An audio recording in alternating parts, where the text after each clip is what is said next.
नमस्कार, मैं राजन सिंह निर्माण जीएस एकेडमी में एक बार फिर से आपका स्वागत करता हूं। दरअसल हम लोग अपनी वीडियो सीरीज़, ये लेक्चर सीरीज़ में हम लोग एमपीपीएससी के पेपर थर्ड को डिस्कस कर रहे थे। इस एमपीपीएससी के पेपर थर्ड में हमने पहली 2 यूनिट कंप्लीट कर लिए थे। आज काफ़ी ज़्यादा समय के बाद हम लोग अपनी इस तीसरी यूनिट का सेकेंड लेक्चर रिकॉर्ड करने वाले हैं। इस सेकेंड लेक्चर में हम लोग डिस्कस करेंगे अपना जो इसका पहला टॉपिक है, micro organisms and organic farming. इसके बारे में हम लोग डिस्कस करेंगे और इसके बारे में हम लोग जानेंगे कि माइक्रो ऑर्गेनिज्म क्या है, ऑर्गेनिक फार्मिंग क्या है और किस तरीके से ये माइक्रो ऑर्गेनिजम्स ऑर्गेनिक फार्मिंग में कंट्रीब्यूट करते हैं और इससे जुड़े हुई सारी बातें। इस वीडियो लेक्चर में हम लोग लगभग इसकी बेसिक बातें सारी कवर कर लेंगे। रह जाएंगी आपकी गवर्नमेंट स्कीम्स वगैरह, है ना, कि इससे जुड़ी हुई कौन कौन सी गवर्नमेंट स्कीम है जो कि इसके लिए रिस्पॉन्सिबल हैं। इन गवर्नमेंट स्कीम्स को हम किसी सेपरेट लेक्चर में कवर कर लेंगे, ठीक है। यहाँ पर हमारा सिर्फ और सिर्फ उद्देश्य होना चाहिए ये जानना कि माइक्रो ऑर्गेनिजम्स क्या हैं और ऑर्गेनिक फार्मिंग क्या है और इन दोनों के बीच में ये कौन सा रिलेशन है, किस कारण से ये एक दूसरे पे इंटरडिपेंडेंट रहते हैं। तो आइए चलिए जानते हैं micro organisms and organic farming के बारे में। तो हमारा टॉपिक है micro organisms and organic farming, ठीक है। तो अगर हम देखें माइक्रो ऑर्गेनिजम्स के बारे में, तो माइक्रो ऑर्गेनिजम्स का मतलब क्या है? ऑर्गेनिज्म का मतलब होता है कि कोई भी जीव, जैसे कि हम लोग भी क्या हैं, एक तरीके के ऑर्गेनिजम्स हैं। क्यों? क्योंकि हम लोग जीवित हैं। प्लांट्स ऑर्गेनिजम्स हैं। जैसे कि रॉक, अगर हम रॉक को देखें, पत्थर को देखें, तो क्या हम उसे लिविंग कह पाएंगे? क्या हम लोगों ने इसके बारे में चर्चा अपने जो पिछले लेक्चर थे एटम्स वगैरह में पूरे विस्तार से की है। यहाँ पर हम लोग डिस्कस कर रहे हैं ऑर्गेनिजम्स के बारे में। तो ऑर्गेनिजम्स किसी भी लिविंग बीइंग को क्या कहते हैं? ऑर्गेनिजम्स कहते हैं। और ऐसे ऑर्गेनिजम्स जो कि माइक्रो साइज में हैं, यानी कि बहुत ही छोटे साइज में हैं, उन्हें हम क्या कहते हैं? उन्हें हम कहते हैं माइक्रो ऑर्गेनिजम्स। ये माइक्रो ऑर्गेनिजम्स कुछ ऐसे होते हैं जो कि हमें बिना अनएडेड आई से, यानी कि अगर हम डायरेक्ट ऐसे देख रहे हैं तो हमें वो ऑर्गेनिजम्स दिखाई नहीं दे रहे हैं। हमारे आसपास ढेरों करोड़ों माइक्रो ऑर्गेनिजम्स हैं जो कि हमें वैसे दिखाई नहीं दे रहे हैं। अगर हम माइक्रोस्कोप या फिर इलेक्ट्रॉन माइक्रोस्कोप या फिर और भी दूसरे अलग तरीक़ों से हम इसे देखेंगे तो ये शायद हमें दिखाई देंगे। तो ठीक है, ये बात हो गई माइक्रो ऑर्गेनिजम्स की। माइक्रो ऑर्गेनिजम्स होते क्या हैं? अब ये माइक्रो ऑर्गेनिज्म कहाँ पाए जाते हैं? तो माइक्रो ऑर्गेनिजम्स लगभग जहाँ पर भी अपने पूरी की पूरी अर्थ में सभी जगह पाए जाते हैं, लगभग सभी जगह। सभी जगह का मतलब ये कि अगर हम देखें तो जो वॉल्केनोज होते हैं वहाँ पर बहुत ज़्यादा हॉट एनवायरनमेंट होता है, बहुत ज़्यादा गर्म जगह होती है, तो वहाँ पर भी माइक्रो ऑर्गेनिजम्स पाए जाते हैं। इसके अलावा अगर हम ग्लेशियर्स में देखें, ग्लेशियर्स जो कि बहुत ही ज़्यादा ठंडे इलाके होते हैं, तो वहाँ पर भी माइक्रो ऑर्गेनिजम्स पाए जाते हैं। इसके अलावा अगर हम देखें तो ह्यूमन बॉडी में, हमारे माउथ में, हमारी इंटेस्टाइन में और भी कई जगह, प्लांट्स में, सभी जगह माइक्रो ऑर्गेनिजम्स पाए जाते हैं। ये माइक्रो ऑर्गेनिजम्स हमारे लिए फ़ायदेमंद भी होते हैं और नुकसानदायक भी होते हैं। तो आइए हम इन माइक्रो ऑर्गेनिजम्स के बारे में विस्तार से देखते हैं। माइक्रो ऑर्गेनिजम्स ये साथ ही साथ हमें कई सारे ऐसे तरीके होते हैं जिनसे हमें दिखाई पड़ जाते हैं। जैसे कि हमारे पास कोई खाना बचा हुआ रह गया तो वो अपने आप ही ख़राब होने लग जाता है। आखिर ऐसा क्यों होता है? अगर रात में आप ब्रश करके नहीं सोते हैं तो मुख से क्या होने लग जाता है? माउथ में कुछ बहुत सारे बैक्टीरियाज होते हैं जो कि डिकम्पोज करने लग जाते हैं उन फूड आइटम्स को, जिसके कारण आपका टूथ डिके होता है। तो इस तरीके से हम ये बात देख लेते हैं कि आखिर ये काम कौन कर रहा है। तो ये बहुत ही छोटे छोटे माइक्रो ऑर्गेनिजम्स हैं जो कि ये इन एक्शंस को परफॉर्म कर रहे हैं, ठीक है। आइए अब हम जान लेते हैं माइक्रो ऑर्गेनिजम्स के क्लासिफिकेशन के बारे में। माइक्रो ऑर्गेनिजम्स का क्लासिफिकेशन, यानी कि माइक्रो ऑर्गेनिजम्स कितने टाइप्स के होते हैं, कितने प्रकार के होते हैं, ठीक है। तो बेसिकली माइक्रो ऑर्गेनिजम्स को 4 मेन टाइप्स में डिवाइड किया गया है। 4 मेन टाइप्स कौन कौन से हैं? तो सबसे पहले बात करते हैं हम बैक्टीरिया की। बैक्टीरिया, फंगी या फंजाई, अलग अलग लोग प्रोनाउंसिएशन करते हैं, फिर उसके बाद प्रोटोजोआ और एल्गी।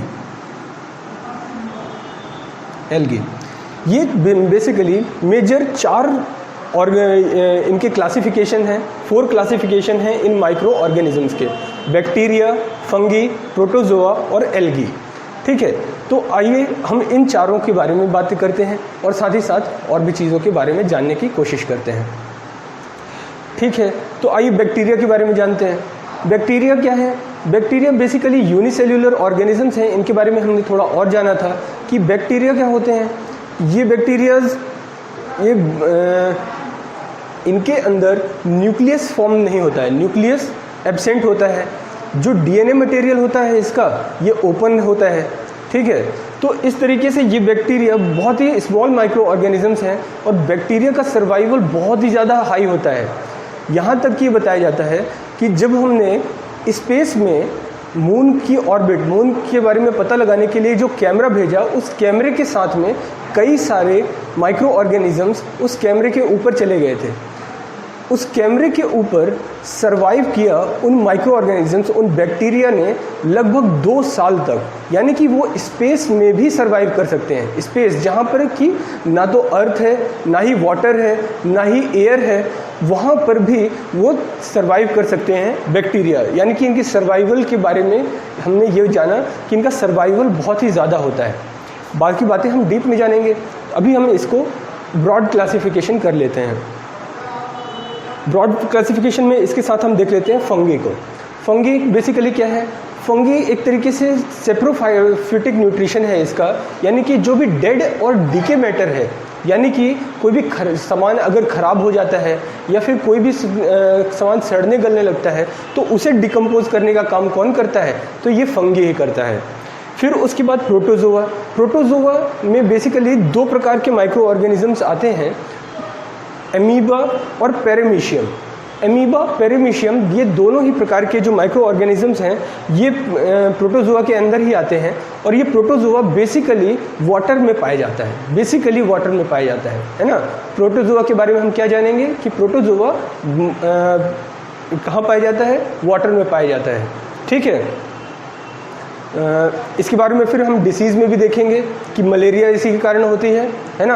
और मॉस्किटो उसे लेके आता है, मॉस्किटो लेके आता है, तो मॉस्किटो बेसिकली क्या लेके आता है? वो प्रोटोजोआ ही लेके आता है, जो कि हमारी बॉडी में इंजेक्ट करता है और जिसके कारण हमें मलेरिया होता है। ठीक है, उसके बाद हम लोग बात कर लेते हैं एल्गी की। एल्गी भी माइक्रो ऑर्गेनिजम्स हैं, जिसे कि हम काई के रूप में जानते हैं, जो कि ये भी वाटर के आसपास ही पाई जाती है। लेकिन ये बहुत ही ज़्यादा, ये क्या है इसमें अगर हम ये बात जानें कि इसमें ऑटोट्रॉपिक न्यूट्रिशन होता है। ब्लू ग्रीन एल्गी, यानी कि इसमें क्लोरोफिल प्रेजेंट होता है, ग्रीन इसका पिगमेंट होता है। इसमें क्लोरोफिल प्रेजेंट होने के कारण ये अपना फूड का फॉर्मेशन खुद ही कर पाता है और साथ ही साथ इसे स्पेस फूड के रूप में भी यूज़ किया जाता है। स्पेस में अगर हम एल्गी ले जाते हैं, वहाँ पर अगर हमारे पास वाटर है तो एल्गी क्या है? प्रोड्यूस होती रहती है। और कुछ खास प्रकार की एल्गी स्पेस फूड का काम करती है, वहाँ पर वो प्रोटीन फॉर्मेशन करती है और उसका फॉर्मेशन करती है। तो ये एक ब्रॉड तरीके से हमने जाना इन माइक्रो ऑर्गेनिजम्स के बारे में। आप कह रहे होंगे कि इन माइक्रो ऑर्गेनिज्म में हमने एक माइक्रो ऑर्गेनिज्म डिस्कस नहीं किया, वो है वायरस। वो है वायरस, जो कि आजकल बहुत ज़्यादा चर्चा में है। कोविड के चलते, कोरोना के चलते पूरे इंडिया में लॉकडाउन है, पूरे वर्ल्ड में लॉकडाउन है इसके कारण। तो ये क्या माइक्रो ऑर्गेनिजम्स है क्या? हाँ, ये माइक्रो तो है, लेकिन ऑर्गेनिज्म इसे नहीं कहा जा सकता। माइक्रो का मतलब ये बहुत ही सूक्ष्म है, बहुत ही छोटा है, इसे देखा नहीं जा सकता। लेकिन ऑर्गेनिज्म के फॉर्म में इसे क्यों नहीं रखा जाता? ऑर्गेनिज्म के फॉर्म में न रखने का कारण सिर्फ इतना है कि इसमें कोई ऐसी लाइफ जैसी चीज़ नहीं होती। यानी कि अगर इसमें कोई होस्ट ना हो, जैसे कि अगर ये किसी भी एनिमल के अंदर है, प्लांट के अंदर है, ह्यूमन बीइंग के अंदर है, तो ये रिप्रोड्यूस करता है। लेकिन अगर ये इन लिविंग चीज़ों के अंडर में नहीं है तो ये रिप्रोड्यूस नहीं करता, है ना। यानी कि ये कोई भी लाइफ का सिम्टम्स शो नहीं करता, लाइफ का सिम्टम शो नहीं करता। कहीं पर वो लाइफ का सिम्टम शो करता है, कहीं पर सिम्टम शो नहीं करता। इस कन्फ्यूजन के कारण इसे माइक्रो ऑर्गेनिजम्स के अंदर नहीं रखा जाता। ठीक है, तो ये हमने एक ब्रॉडली माइक्रो ऑर्गेनिजम्स के बारे में जाना। माइक्रो ऑर्गेनिज्म के बारे में अब हम ये बात जान लेते हैं कि किस तरीके से ये हमारे फ्रेंड हैं और किस तरीके से ये हमारे फो हैं। फो का मतलब दुश्मन, फ्रेंड मतलब दोस्त, है ना। किस तरीके से ये माइक्रो ऑर्गेनिजम्स हमारे रोज़मर्रा के जीवन में काम में आते हैं और किस तरीके से ये हमें रोज़मर्रा के जीवन में नुकसान पहुंचाते हैं, इन बातों को हम यहाँ पर समझ लेते हैं। तो सबसे पहले हम फ्रेंड के बारे में ही बात करते हैं कि ये फ्रेंड किस तरीके से हैं। ठीक है, तो फ्रेंड के लिए देखें, तो फ्रेंड के लिए अगर हम देखें तो माइक्रो ऑर्गेनिज्म में एक ख़ास बात है क्या, जैसे कि अगर हम देखें तो हम दही खाते हैं, है ना। तो दही बेसिकली है क्या, कर्ड। ये लैक्टोबैसिलस के कारण फॉर्मेशन होता है। लैक्टोबैसिलस है क्या, ये बेसिकली एक बैक्टीरिया है। ठीक है, तो बैक्टीरिया का हमने क्या किया, कंजम्पशन किया, और जो कि हमारे लिए बहुत ही फ़ायदेमंद होता है। ठीक है, ये इस तरीके से हमें फ़ायदा पहुंचाता है। इसके अलावा ईस्ट बेसिकली बेकिंग के लिए यूज़ होता है। जितने भी बेकरी के प्रोडक्ट्स होते हैं वो सभी ईस्ट के कारण ही परफॉर्म किए जाते हैं। जैसे कि आपको भटूरे बनाने हो, केक बनाना हो, या फिर इसके अलावा ईस्ट का जो फॉर्मेशन होता है, ईस्ट को जो बनाया जाता है वो अल्कोहल के लिए, इस प्रोसेस को क्या कहा जाता है, इसको फर्मेंटेशन कहा जाता है। फर्मेंटेशन कहा जाता है, फर्मेंटेशन। ठीक है, और इसके थ्रू, फर्मेंटेशन के थ्रू क्या बनाया जाता है, तो अल्कोहल बनाया जाता है।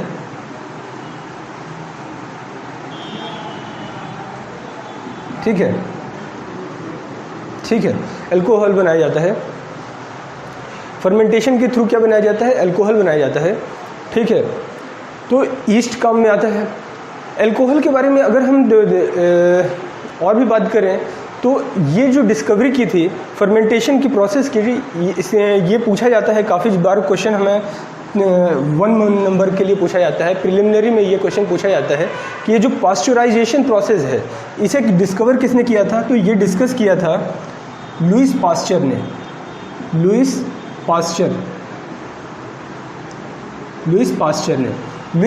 ने इस प्रोसेस को डिस्कस किया था, इसलिए इसे पास्चराइजेशन प्रोसेस भी कहा जाता है। और इसके थ्रू, फर्मेंटेशन के थ्रू अल्कोहल का फॉर्मेशन होता है। ठीक है, यहाँ से तो ये क्वेश्चन हुए। इसके अलावा भी ये हमारे फ्रेंड कैसे हैं, तो और भी इनके फ्रेंड वाले तरीके देखते हैं। जैसे कि राइजोबियम एक बैक्टीरिया है। राइजोबियम, ये सारे के सारे क्वेश्चन आपके एग्जाम में पूछे जाते हैं, इसलिए इन सभी के बारे में जानना है आपको। राइजोबियम, ठीक है, राइजोबियम बैक्टीरिया जो होता है वो क्या करता है, एटमॉस्फेरिक नाइट्रोजन को किस में कन्वर्ट करता है, लिक्विड नाइट्रोजन में कन्वर्ट करता है, और जिसके कारण ही प्लांट्स कैपेबल हो पाते हैं प्रोटीन के सिंथेसिस में। प्रोटीन बेसिकली किसके कारण प्रेजेंट होता है, तो नाइट्रोजन के कारण। और वो नाइट्रोजन उसे मिलती कहाँ से है, तो एटमॉस्फेयर से डायरेक्ट प्लांट कंज्यूम नहीं कर सकते नाइट्रोजन को कंज्यूम करने के लिए उन्हें लिक्विड फॉर्म में नाइट्रोजन चाहिए होती है। और उस लिक्विड फॉर्म में कन्वर्ट करने का काम कौन करता है, तो ये बैक्टीरिया का काम करता है इसे लिक्विड फॉर्म में कन्वर्ट करने के लिए। इसके अलावा अगर हम देखें तो इसका एंटीबायोटिक्स बनाने के काम में आता है। एंटीबायोटिक्स बनाने के काम में आता है। एंटीबायोटिक्स हालांकि होता है, जो हमें डिसीज़ेज़ होती हैं वो डिसीज़ भी किसके कारण होती हैं, इन माइक्रो ऑर्गेनिजम्स के कारण होती हैं। तो इन माइक्रो ऑर्गेनिजम्स को क्योर करने के लिए एक साइंटिस्ट थे अलेक्जेंडर फ्लेमिंग।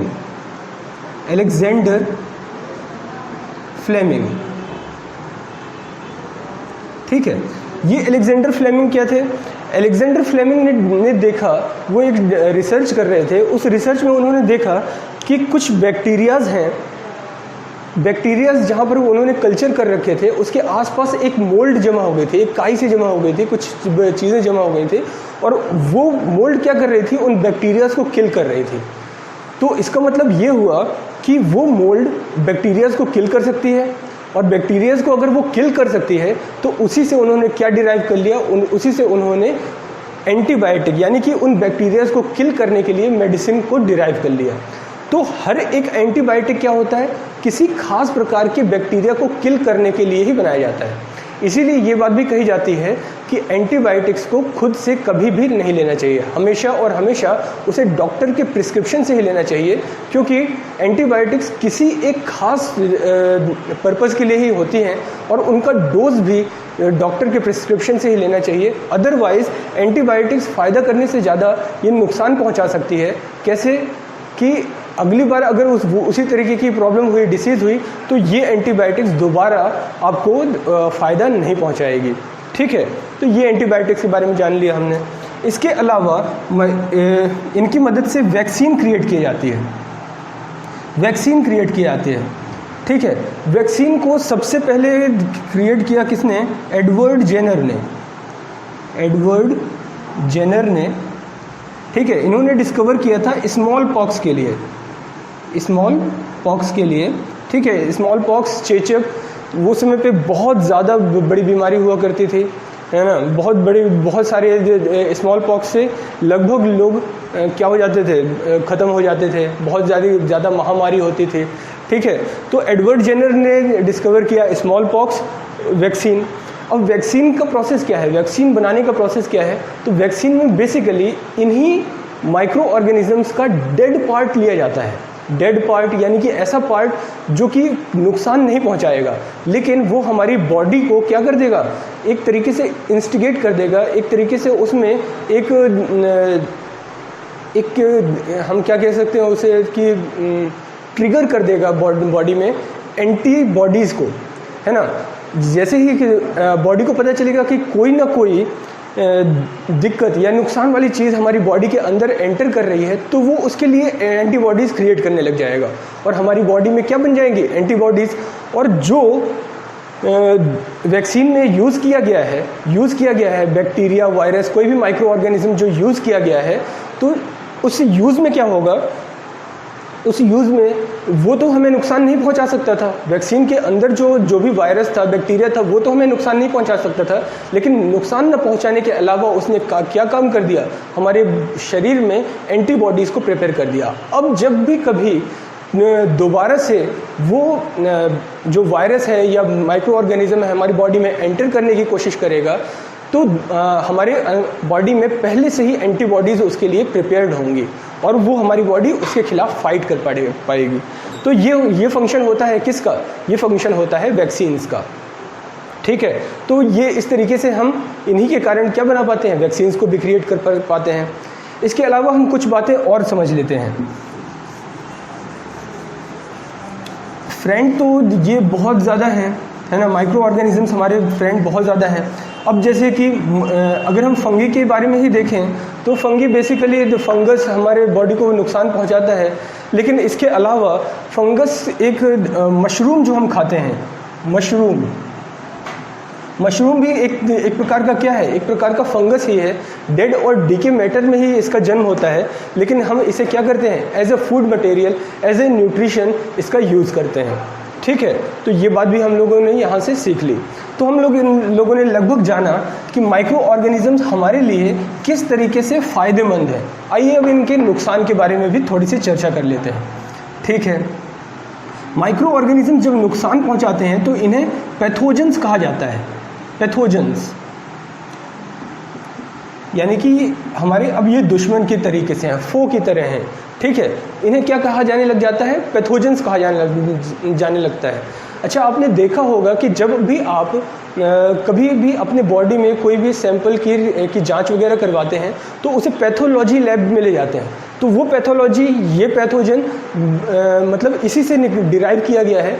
पैथो का मतलब ही है कि वो माइक्रो ऑर्गेनिजम्स जो नुकसान पहुंचाने वाले हैं उनकी खोज करना, उनकी स्टडी करना, इसीलिए उसे पैथोलॉजी लैब कहा जाता है।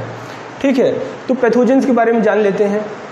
पैथोजेंस में आपसे जो सबसे ज़्यादा क्वेश्चन पूछा जाएगा वो पूछा जाएगा कि कौन सी बीमारी कौन से माइक्रो ऑर्गेनिज्म के कारण होती है। तो आइए हम कुछ डिसीज़ेज़ के बारे में डिस्कस कर लेते हैं और उन डिसीज़ेज़ से जान लेते हैं कि ये जो डिसीज़ेज़ हैं वो कौन कौन से माइक्रो ऑर्गेनिजम्स के कारण होती हैं। फॉर एग्ज़ाम्पल हम लोग जान लेते हैं टीबी यानी कि ट्यूबरक्लोसिस। ट्यूबरक्लोसिस बेसिकली किसके कारण होती है? तो ये होती है बैक्टीरिया के कारण, एयर के थ्रू ट्रांसमिट होती है। कोई भी खांस रहा है, कुछ भी कर रहा है, तो इसके थ्रू ये क्या होती है, एक बॉडी से दूसरे बॉडी में ट्रांसफ़र हो जाते हैं। फिर उसके बाद हम लोग जानते हैं कॉलेरा, टाइफाइड, ये भी किसके कारण होते हैं? तो ये भी बैक्टीरिया के कारण होते हैं। ठीक है, ये भी बैक्टीरिया के कारण होते हैं, बैक्टीरिया के कारण। ठीक है, कॉलेरा या टाइफाइड बैक्टीरिया के कारण होते हैं। और इनका मोड ऑफ ट्रांसमिशन क्या होता है? खराब खाना या फिर खराब पानी से क्या होते हैं, कॉलेरा या टाइफाइड होते हैं।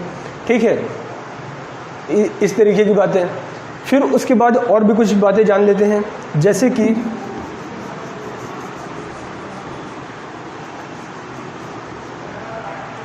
Hepatitis B. हेपेटाइटिस बी, हाथी पाँव जिसे कहते हैं, हेपेटाइटिस बी, ये किसके कारण होती है? तो ये बेसिकली वायरस के कारण होती है। चिकन पॉक्स, स्मॉल पॉक्स, ये किसके कारण होती हैं? तो ये वायरस के कारण होती हैं। ठीक है, ये भी क्या है? ये भी एक तरीके की कम्युनिकेबल डिसीज़ है। और वायरस के बारे में तो इस समय आप जानते ही हैं कि कोरोना चल रहा है ना, और वो कैसे स्प्रेड करता है। ठीक है, और उसके लिए हमें क्या क्या प्रिकॉशंस लेनी चाहिए, किस तरीके से उस पर काम करना चाहिए। तो ये सब डिसीज़ेज़ किसके कारण होती हैं? ये सब डिसीज़ेज़ होती हैं वायरस के कारण। फंगल इन्फेक्शन का एग्जांपल है, जैसे कि जानवरों में खुरपका रोग होता है। ठीक है, या फिर प्लांट्स में अगर हम देखें तो ओकरा या फिर हम क्या कहें, लेडी फिंगर, भिंडी, है ना, इसमें एक येलो मोज़ेक करके जो बीमारी होती है वो किसके कारण होती है? तो वो वायरस के कारण होती है। ठीक है, ठीक है।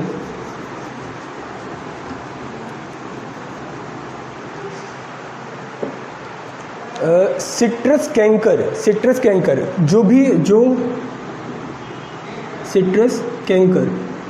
ठीक है, सिट्रस कैंकर ये एक बीमारी है जो कि जैसे कि नींबू, खट्टे फलों में होती है, नींबू, संतरा, इनमें।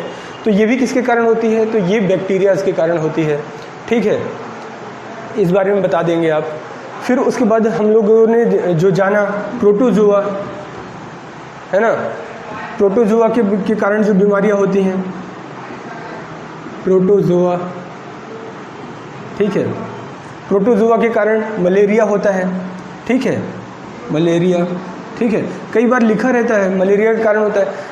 मॉस्किटो इसका कैरियर है, मॉस्किटो, एनाफिलीज मॉस्किटो, जिसके कारण मलेरिया होता है। तो मॉस्किटो क्या है? बेसिकली इसका कैरियर है। लेकिन ये जो बीमारी होती है वो बीमारी किस माइक्रो ऑर्गेनिज्म के कारण होती है? तो वो बीमारी होती है, मलेरिया किसके कारण होती है? तो वो होती है प्रोटोजोआ के कारण। ठीक है, इसके अलावा डेंगू, तो डेंगू वायरस है। ठीक है, डेंगू प्रोटोजोआ नहीं है।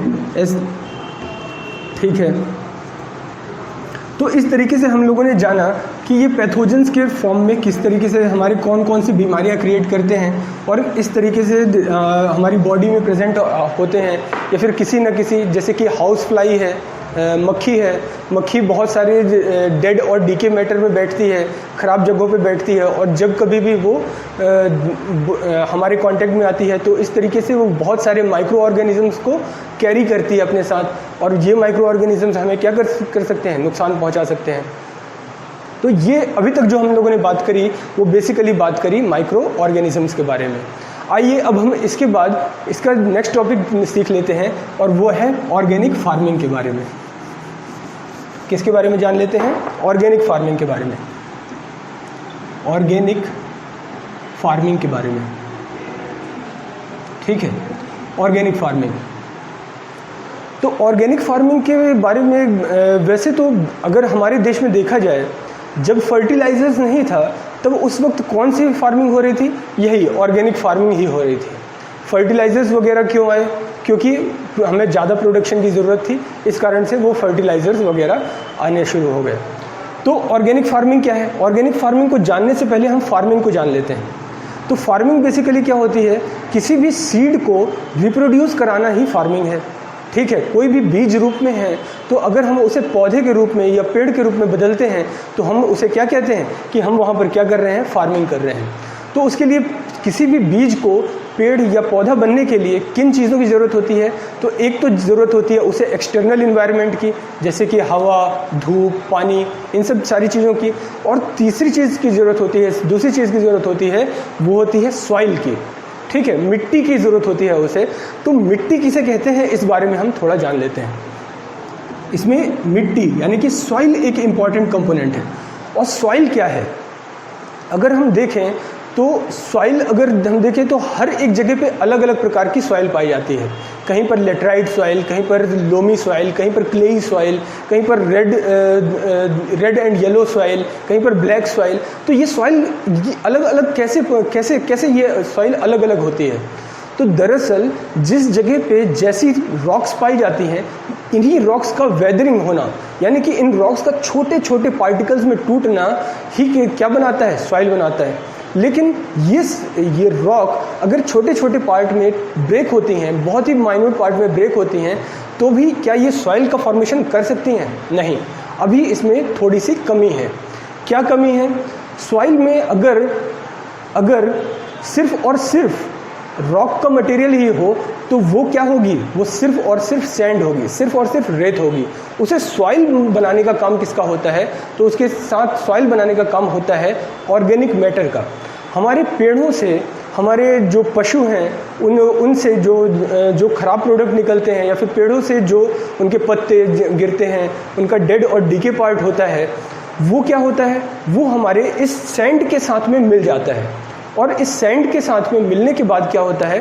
तो बहुत सारे माइक्रो ऑर्गेनिजम्स होते हैं जो कि इस ऑर्गेनिक मैटर को डिकम्पोज करते हैं, और इस डिकम्पोजिशन प्रोसेस में वो क्या बनाते हैं? ह्यूमस बनाते हैं। क्या बनाते हैं? ह्यूमस बनाते हैं। और ये ह्यूमस किसी भी सॉइल का इम्पॉर्टेंट कंपोनेंट होता है।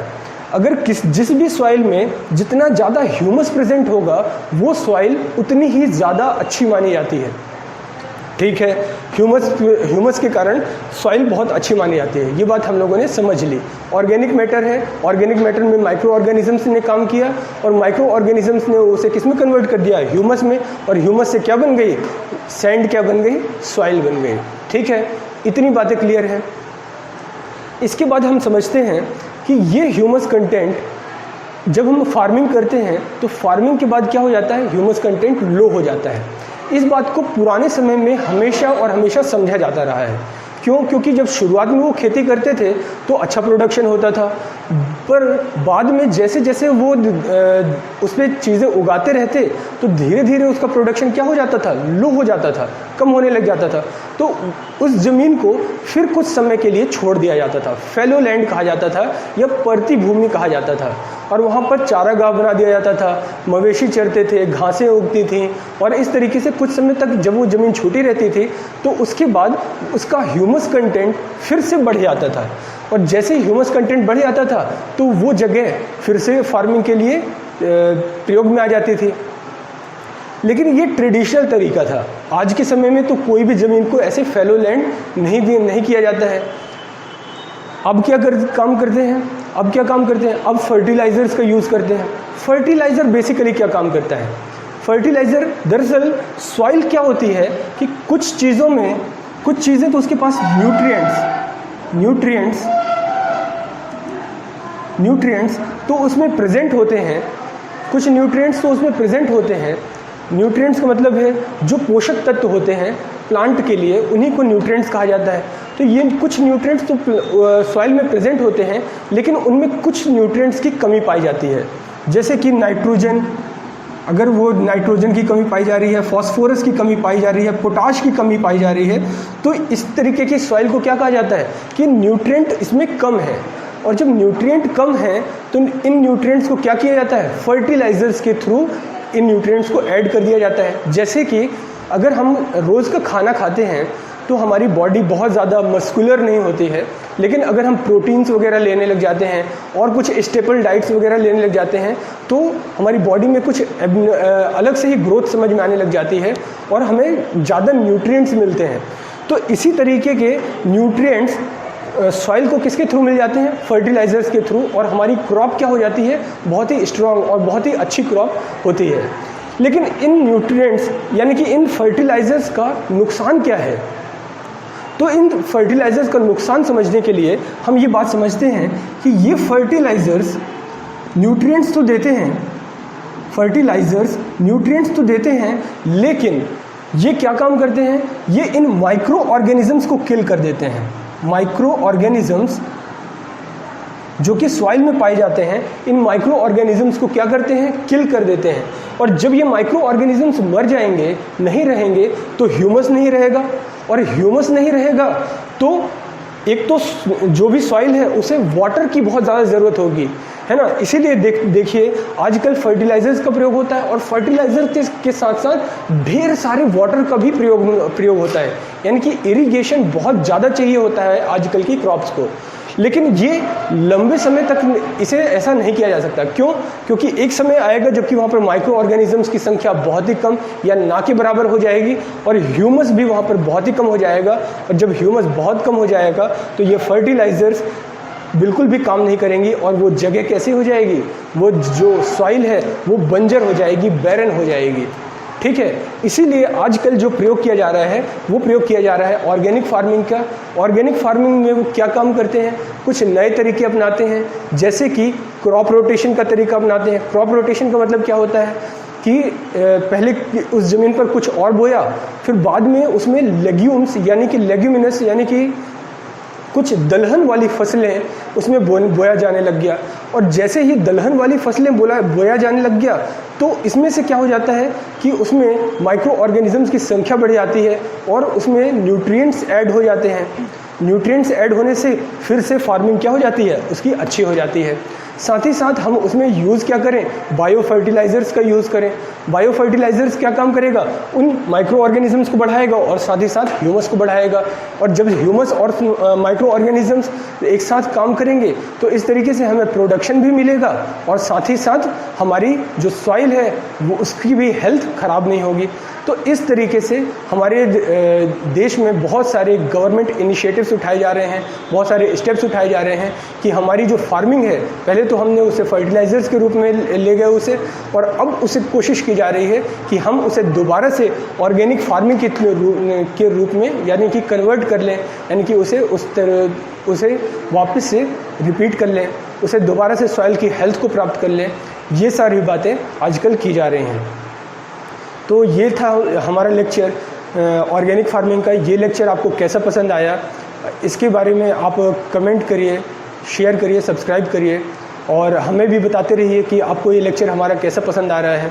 अगर आपके कोई भी डाउट है तो आप कमेंट सेक्शन में पूछ सकते हैं। और आपने लेक्चर को ध्यान से समझा, सुना, इसके लिए आप लोगों का बहुत बहुत धन्यवाद। नमस्कार।